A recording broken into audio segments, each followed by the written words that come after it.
Hey guys, it's Monday morning, and I brought the van outside here, working on this Chrysler van.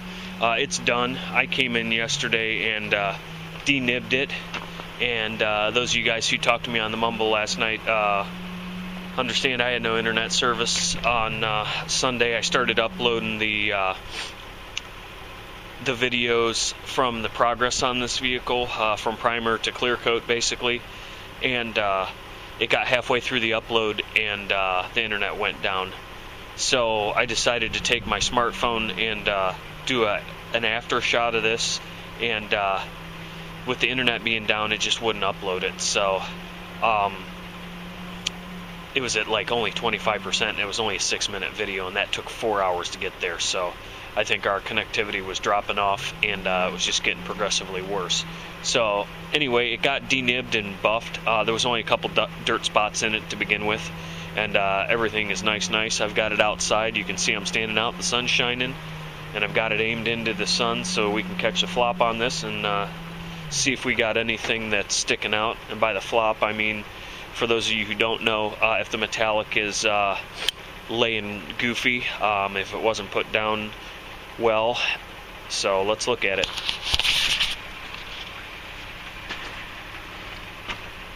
Try and get out of the shadow of it. My screen on this thing is really boogered up. Let's try something here. But I mean, we can look at it, and there's nothing crazy about it. You know, really, just a little loss of my metallic control right about an inch up from the bumper cover in that flared area. But other than that, everything is pretty much, you know, OE factory right on the way it's supposed to be, and that's kind of where we're at. I mean, we had those couple of runs over top of the window, the one in that corner and the one on the other side, and I had to pull the window out to do it. And knowing what I know now, I probably would have pulled the damn window out in the first place.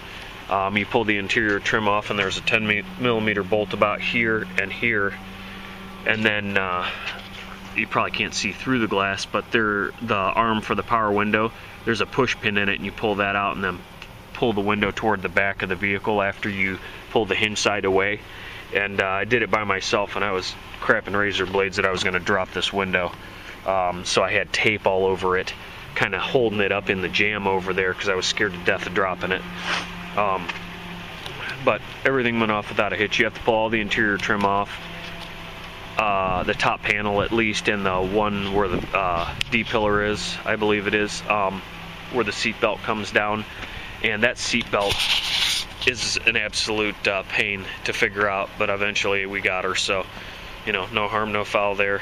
It would have been easier to paint with the window out because I could have got the angle to get up into this area easier. Instead, I was trying to, you know, go over it a couple of times to get the clear down in there because I have that scuffed.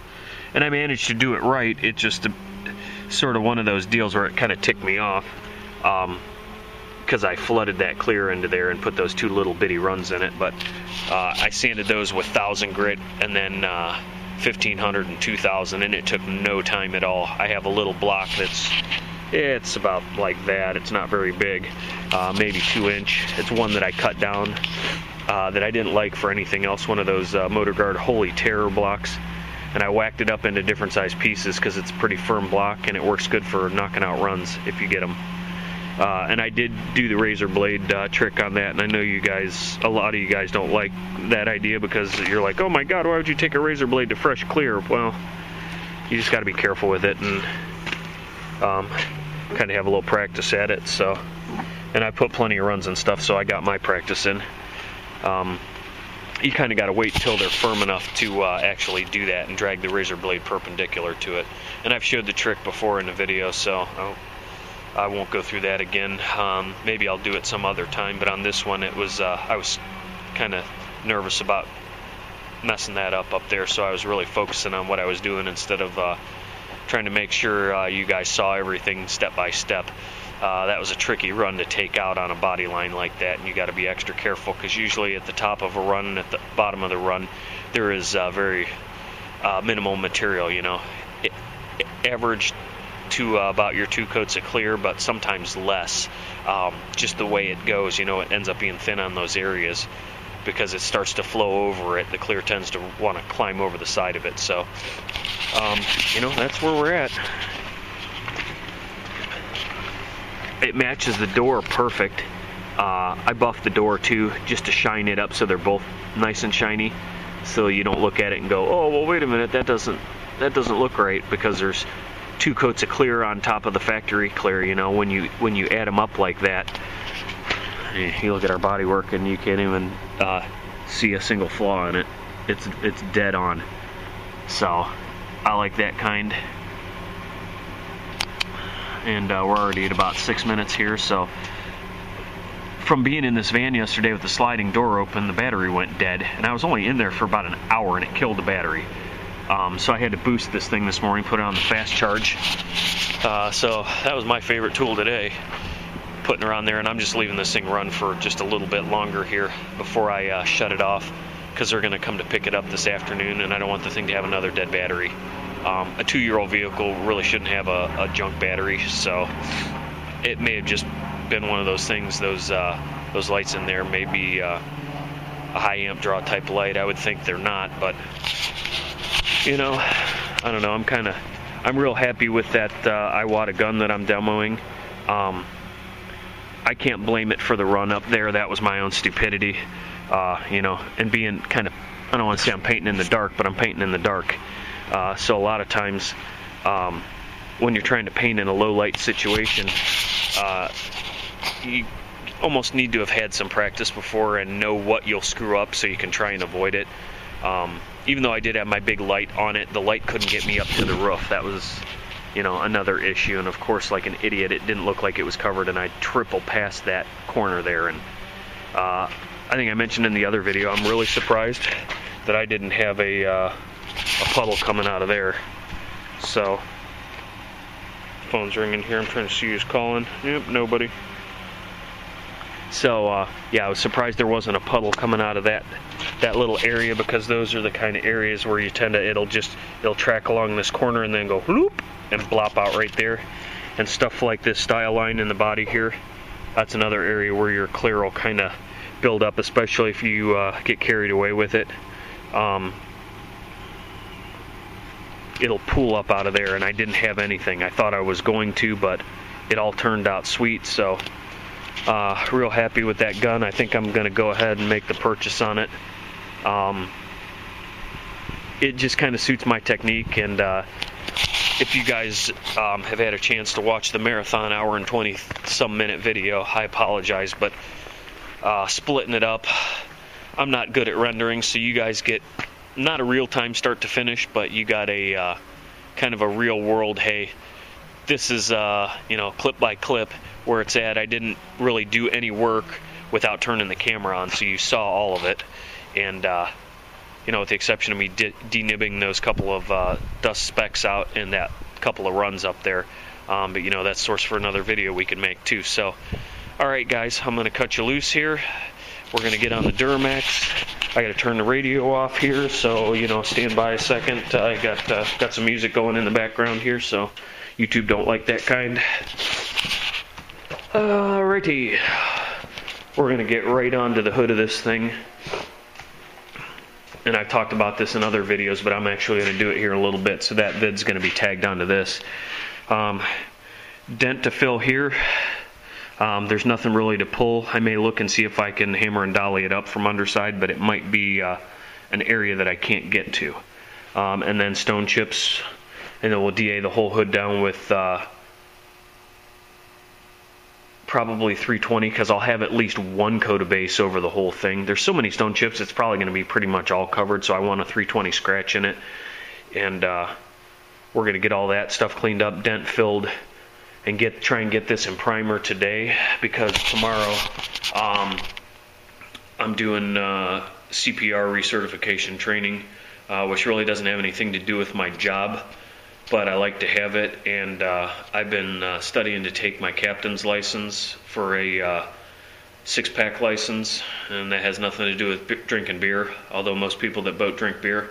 I'm studying to obtain that basically because it's something I've always wanted to do, and you have to have CPR certification for them to issue you a license, and you have to be recertified at certain intervals that they specify by the Coast Guard. So I have to go do that tomorrow. That's a 4-hour class, and I haven't taken it since high school, and you know, we're talking 18, 19, 20 years ago. So they've changed it a dozen times since then, and I guess now they don't focus on the breathing so much as they do the chest compressions. So maybe, you know, that'll make it a little easier to deal with. But my wife, being a dentist, because it's a doctor's office, they have to recertify everybody in the office that has contact with the patients every year, every 2 years, every 3 years, I forget what it is. And I decided to jump in on the fun this year, so I won't be videotaping that. You guys don't want to see me working on a CPR mannequin. I don't want to see myself doing it either, but at any rate, I'm going to cut this off now for real, and we'll bring you back when I'm doing some work on this hood here, so we'll catch you in a... Alright guys, we're back. Had to deliver the minivan, so that's all done. I wanted to give you guys a look. I started on this while I was waiting, and I didn't want to roll video because I didn't want to have to cut it off. And then you guys would be like, what the heck? So, I'm going to take a blow gun to this real quick.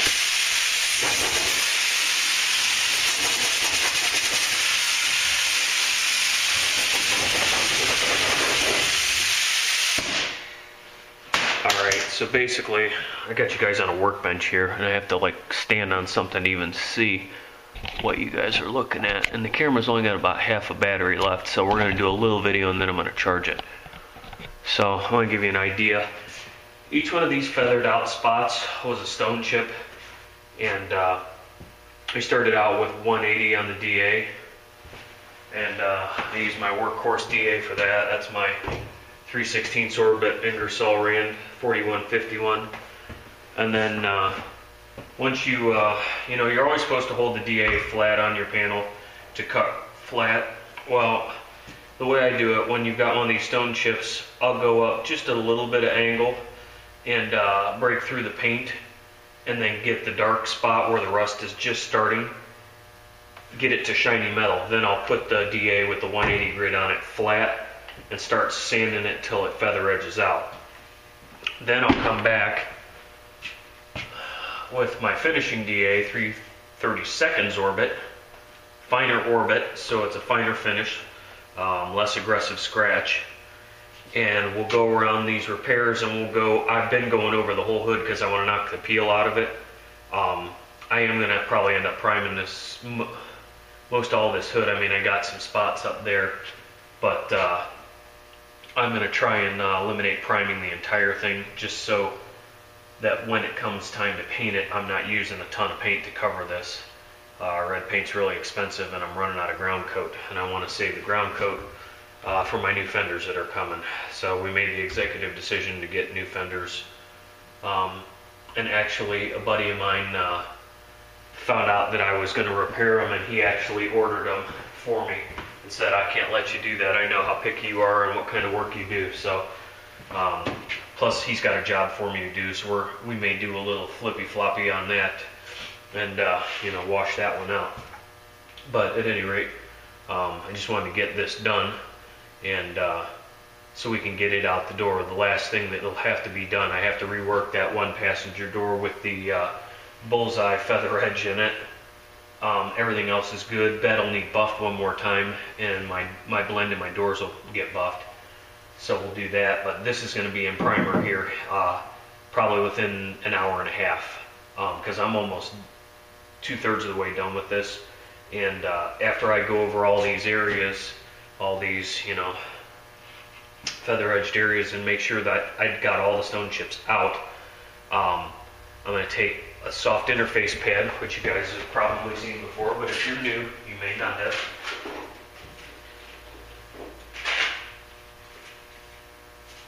We have two different types. It's a hook and loop pad. It's basically just a foam pad. There's the 3M version with the holes in it, and here's a, I don't know, aftermarket of some sort. This one's a little thicker. but you know, when that's on the DA and your paper's on it, it'll help you roll over these edges without making them flat. So we're going to get to getting here. And it's going to get noisy and you're not going to be able to hear me talk. So just watch, and if you can learn something from it, great. If you just like to watch me work, like I like to watch other people work and see if I can pick something up, whether they explain it or not, you know, we'll show you the finished product and kind of tell you what you have to do. One other thing, some of these larger repairs, a good thing to do is to back sand them, and that means instead of holding it flat over the entire repair, come outside of the repair and sand around it. Some of these are real close to one another, and you can cheat and tip the DA just a little bit to pull the paint, the outer layers back, because your base coat and clear coat won't sand quite as fast as your undercoats will, meaning that the E-coat, the sealer, and all that. So when you back sand it, you're digging more on the base coat and clear coat and getting a good feather edge of a 1/4 inch, you know, around that whole repair, so that it sort of steps out, so that you can't feel that with your hand when you're done. If you can feel it at all with your hand, when you prime it, you might get it, but you want it as close as possible to not feeling a transition. Another good thing to do is if you have a lot of stone chips, you know, I don't like running bug deflectors, at least I didn't at the time I bought this truck, and this whole area is sort of peppered up. A good thing to do sometimes is to just start with 80 or 180 grit on your DA and strip it back where the majority of them are, and take it right down to the bare metal. I try not to do that because I don't want to get rid of any corrosion protection that's there. I'm going to get as many of them as I can. Some of these spots will like connect the dots, but this hood was pretty peppered up. So at any rate, let's go get her done.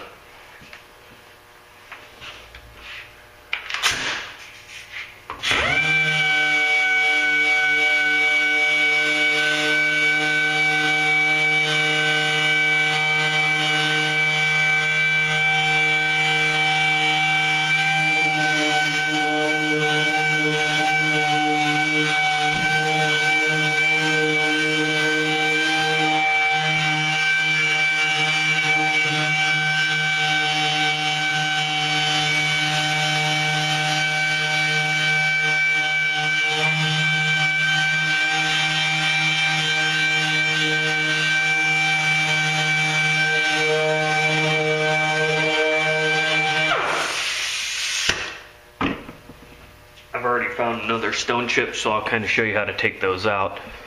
Let's get that down a little bit more. There's one right here. Let's see if I can see that. Make sure you guys are seeing it. Yep. So I'm going to take this DA with the 180.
To give you an idea, sorry about the air compressor noise.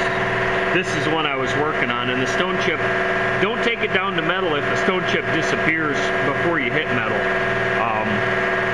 If the chip's gone, stop. Feather edge the paint back. Don't dig it down to metal.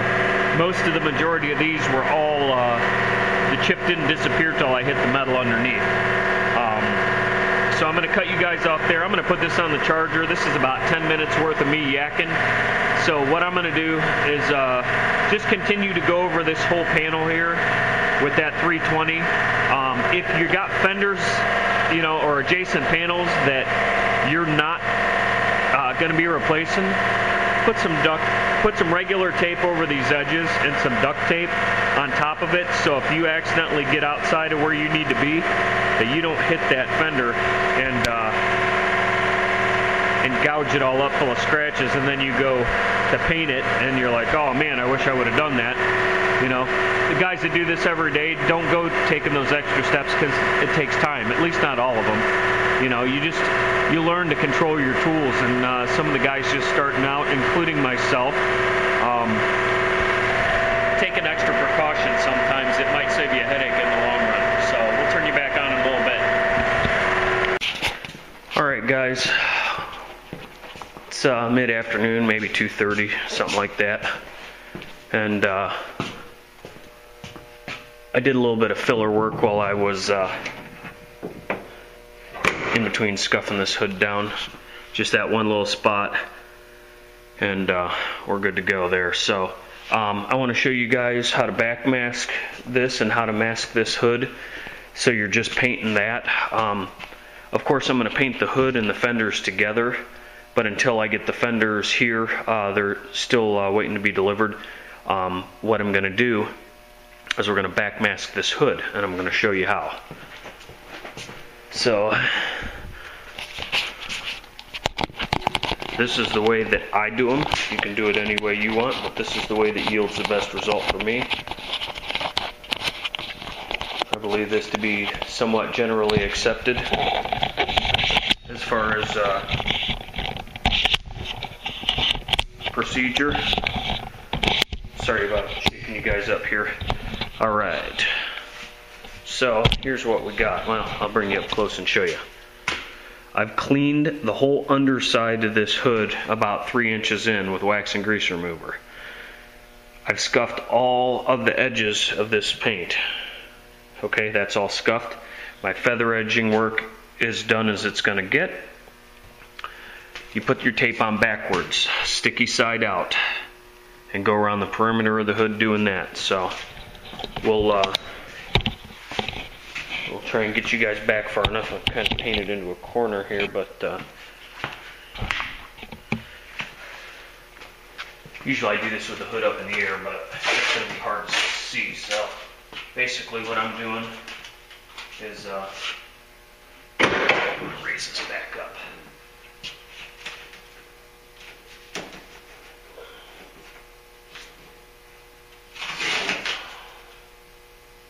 Go along and tape this up.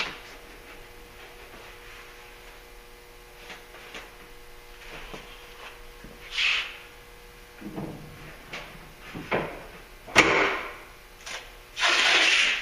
hope you guys can see what's going on here, but I need my camera guy Andy here.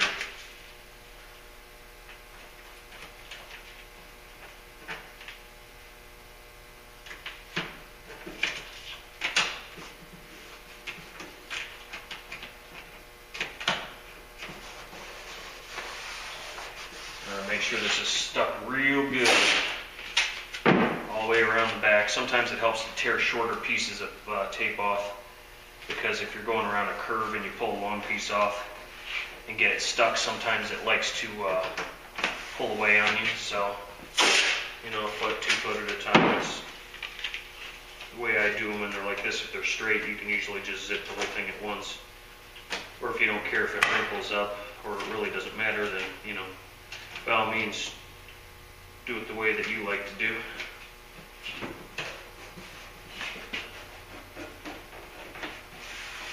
I'm a landscaper. I am not a body shop tech or a painter. So maybe turn to the guy that does this for a living. I do it as a means of income, but it's certainly not a living right now, so.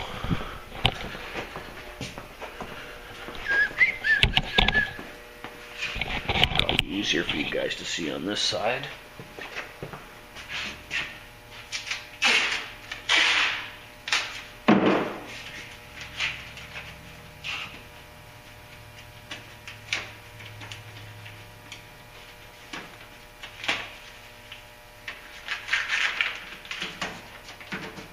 I needed to drink about 2 cups less coffee this morning. You guys probably look at me and think I'm a crackhead as much as I shake, but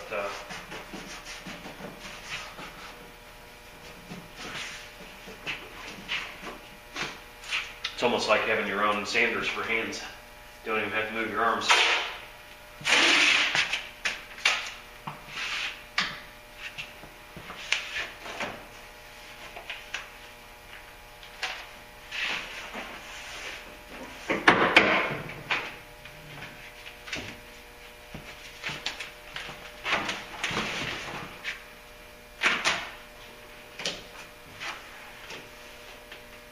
This is 2-inch tape that I'm using here. You might be able to do 1.5 inches. Depends on what you like. I like the 2-inch, but use what works for you, of course. And 2 reasons why we're doing it this way. We don't want the trash coming out of that hood compartment when I'm priming it. I've blown it out, but there's no reason to tempt fate. Because if something's going to get out there, it's going to happen when you don't want it to.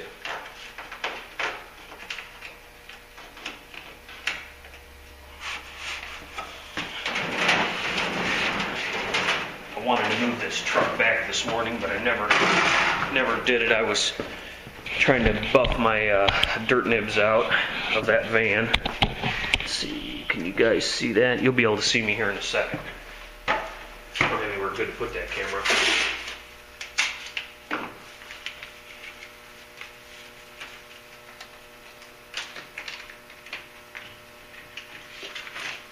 I use the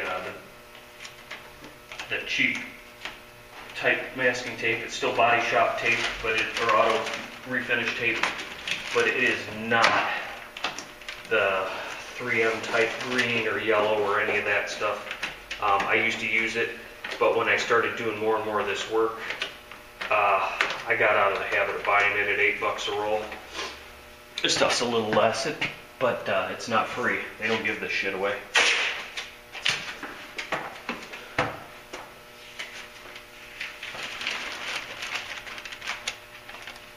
Oh yeah, baby. So I forgot to mention last night, enjoyed you guys on the mumble.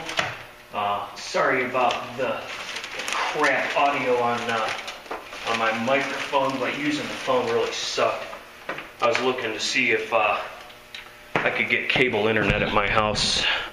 Finally, I've been there 5 years, and I've mentioned this before. They have cable internet down the street at the school. I have 2 schools. I have a huge elementary school and a huge high school. Or at least it's as big as the town I grew up in, so I guarantee the school has it. But the cable company wanted to charge us an exorbitant amount of money to run cable down the street, even if we got everybody on the street to run it. They still wanted to pork us over it, so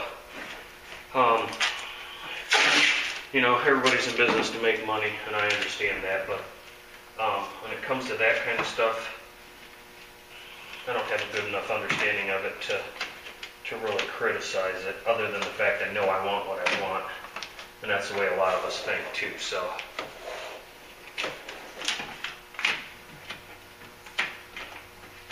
Okay, shut the hood.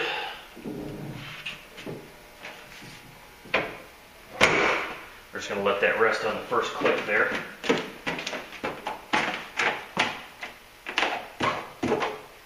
And I'm going to give you guys a looky-see at this. this is what we're going to do. We still have our edge exposed, which this will work for your paint if you're just painting the hood, but this won't work for painting the hood and the fender when I come around to it.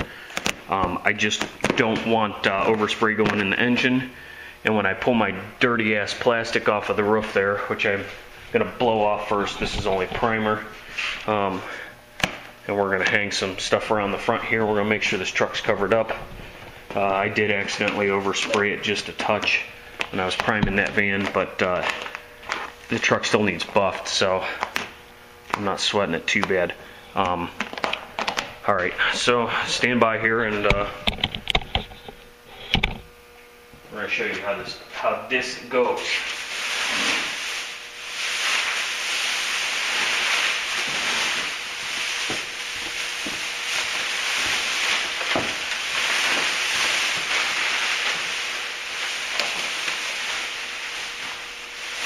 Hopefully we will. Hopefully I have enough plastic here to do what I want to do.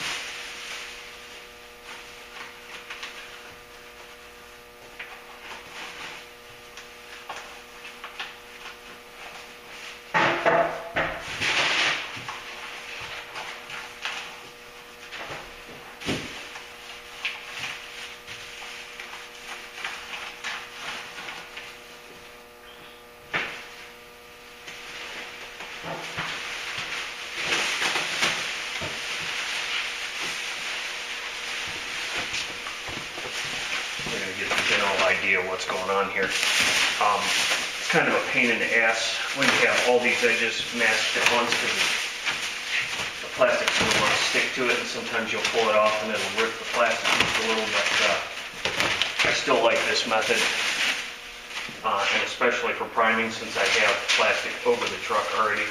I'm not going to horse ass around and mask it up with something else.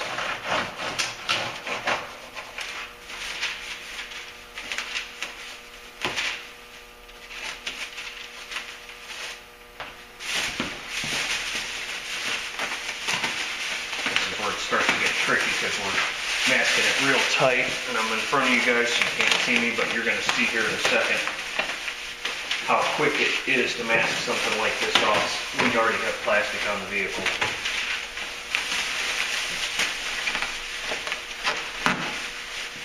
Okay. Now of course it's going to appear as I'm masking the hood off, but that's not going to be the case.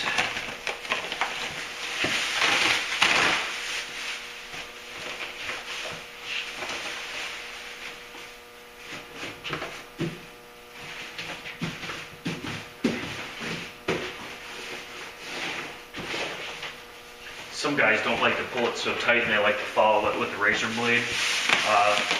I'm kind of getting used to doing it this way. I think it's a good way to do it. Just got to be gentle. Okay. Now, what we're going to do, about out of razor blades, I'm going to take a razor, new one preferably. And you don't really want to put any pressure on this, and once you do it once or twice, you'll get a feel for how much pressure it takes.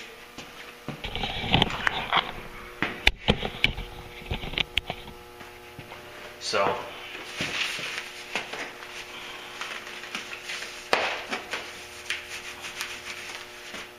we're basically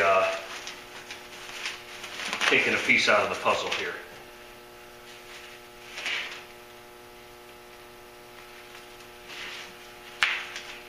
I'm going to go over this real lightly with the razor blade.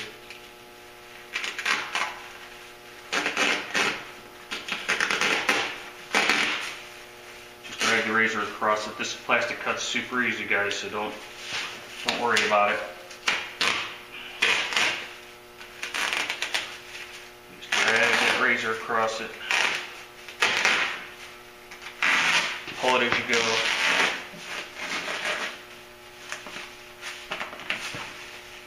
A lot of shops do it this way for production reasons.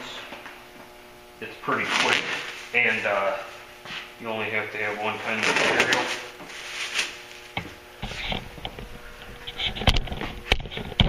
So, I mean, you saw how long this has taken. We're at 13 minutes, but the first couple minutes was a bunch of bullshitting, so.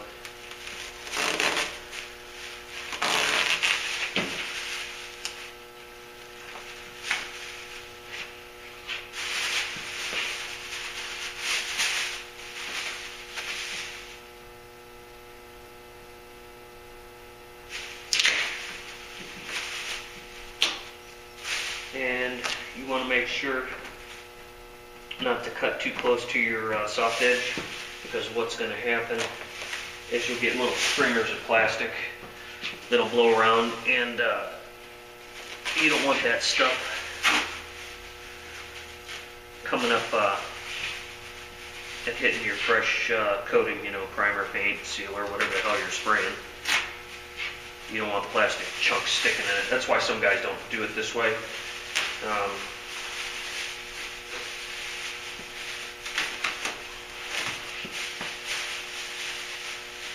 Something here, I got a big mess going on.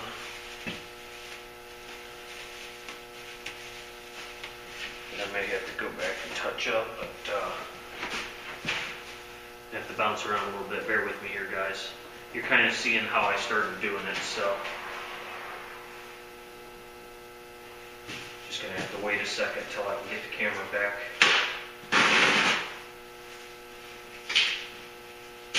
One thing about doing plastic for primer, first of all, you want the side out that says paint this side. The other thing about primer is primer gets flaky. So first of all, we will not be reusing this when it comes to be paint time. And second of all, for the most part, what I'm doing here, none of my primer work is on these edges except for the front of the bed, so I can kind of control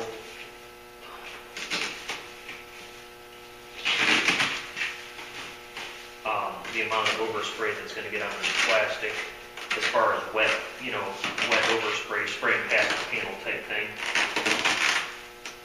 Hope you guys can hear me.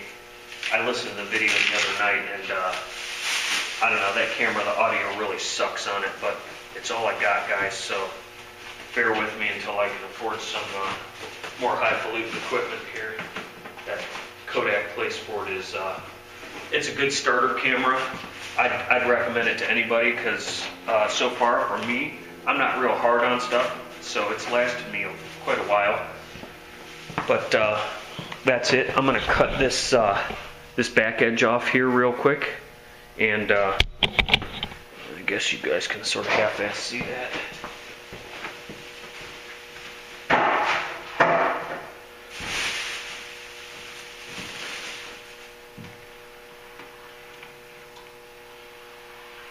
Again, don't press hard on this.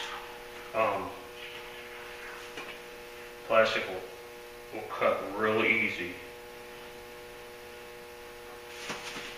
If you press too hard, you're going to be ripping your, pulling your tape off.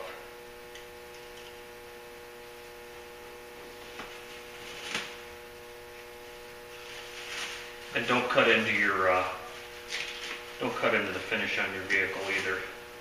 Especially when it's on a panel that you're not going to refinish. But razor blade marks can be hard to see, and if you don't catch it and it doesn't get some form of coating over it, you're going to be in deep shit, because guys that do use car stuff know this, that if you say you're doing paint work and somebody wants to save a sticker type emblem, and they want you to tape it off and paint and then clear over it, when you use a razor blade to cut that tape, if you're not super careful, you will cut into that paint and then you clear over it. But as the finish ages, if that clear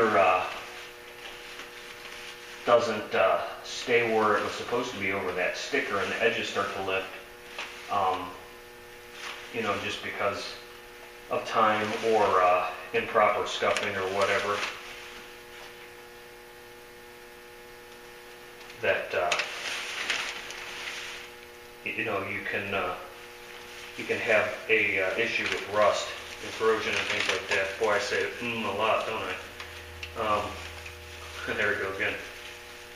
So anyway, you just got to be careful with that whole wielding a razor blade thing. Okay. Wham bam. Thank you, ma'am. She's ready. I got to throw a little plastic over the side of the truck and touch up some edges, but that's ready for me to wipe it down and tidy it up. And oh, hey now.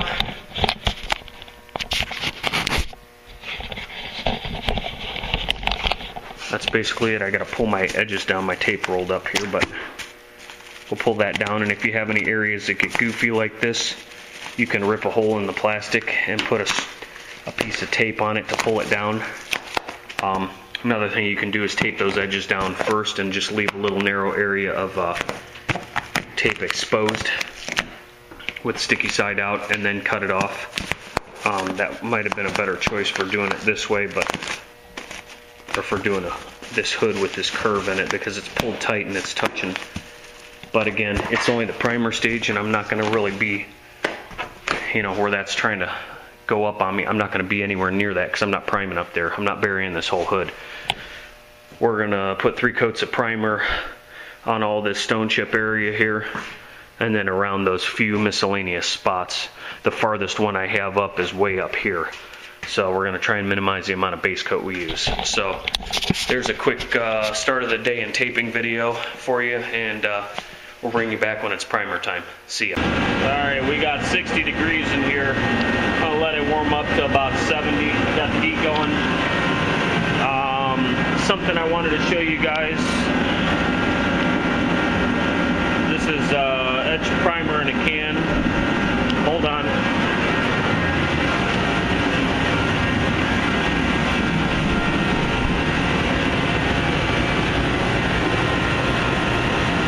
That was going to run out of fuel, and I really don't want that thing to spit. I have to listen for it here. Anyway, etch primer in a can, not the best stuff, but it seems to do the job. Keyword being seems.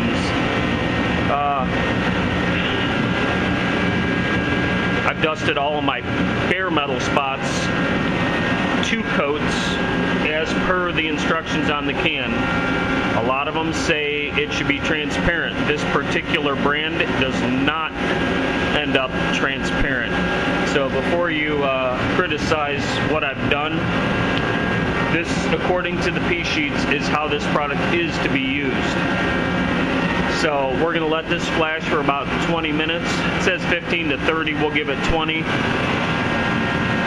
Check on it. Should be okay. And then we're going to put a coat, or 3 coats of MP4 2K Matrix primer on this, fast dry primer. So I'll turn this back on when I get to that stage. Alright guys, we got the Finish Line 3 gun here with the 1.5 tip in it, MP4 2K Lightning Matrix Primer Surfacer.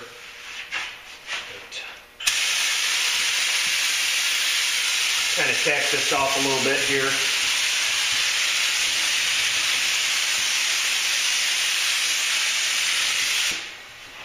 And we're going to get it done.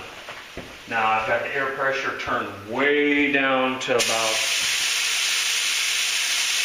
just a little under 10 psi, but I've got the fan cranked way in, so the pattern's real small. The way we're going to do this, and I've shown this before, but I'm going to say it again because I feel it's important.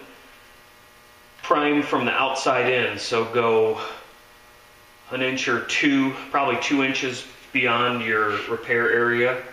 Next coat, come in an inch and just focus on that, and then the last coat should be about right on top of your repair area or just beyond, so that you don't have a step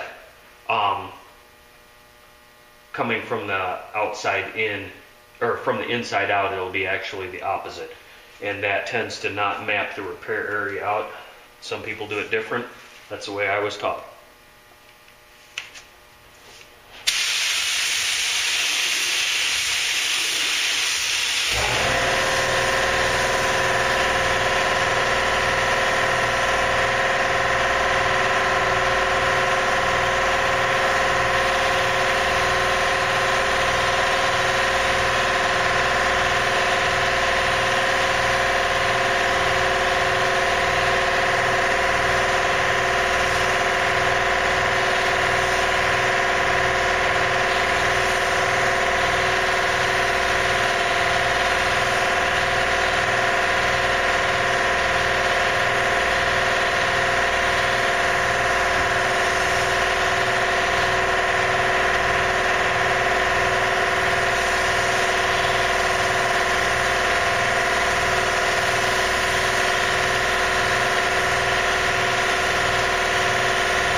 there's very minimal overspray, and I don't even have the fan on. So I'll turn you on for coat 2. You see how far that is, and when it flashes, you'll see how I come farther in and spray my next coat. Alright guys, it's time for coat 2. I let this flash a little longer than I normally would. Nearly 10 or 15 minutes, because the temperature is only about 65 in here. So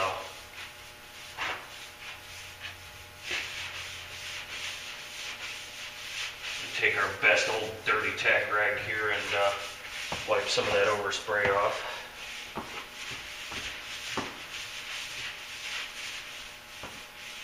And we're going to be working inside of these spots anyway, so if I don't get all the overspray off of this, it's not a big deal, because we're going to sand this whole hood. We just don't want the overspray if there was any dry area on those spots that we're priming, because we're moving in on them now.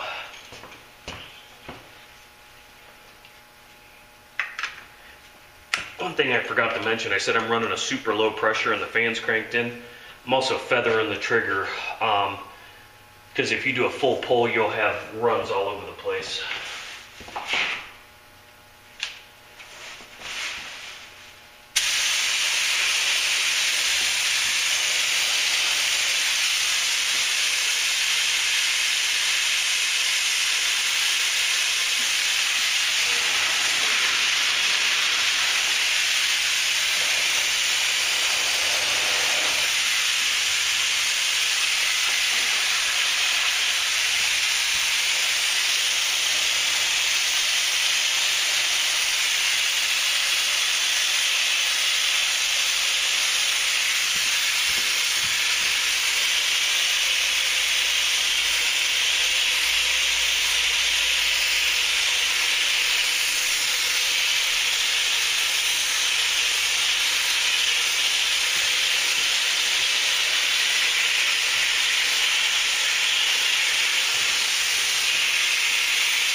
That's the end of coat 2.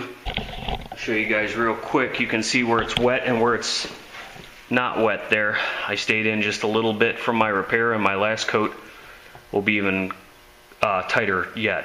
You can see how all those are. That's the way to spray it, or at least that's the way I spray it. You want to spray it wet, but not to the point where it's running off. If you spray it dry and gob it on there, it's just more work for you later. So put you guys back up here, and we'll cut this off and show you the last coat, and we'll be... Alright guys, quick end of the day update here. I didn't turn you on for the last coat of primer because you guys kind of saw how that was going.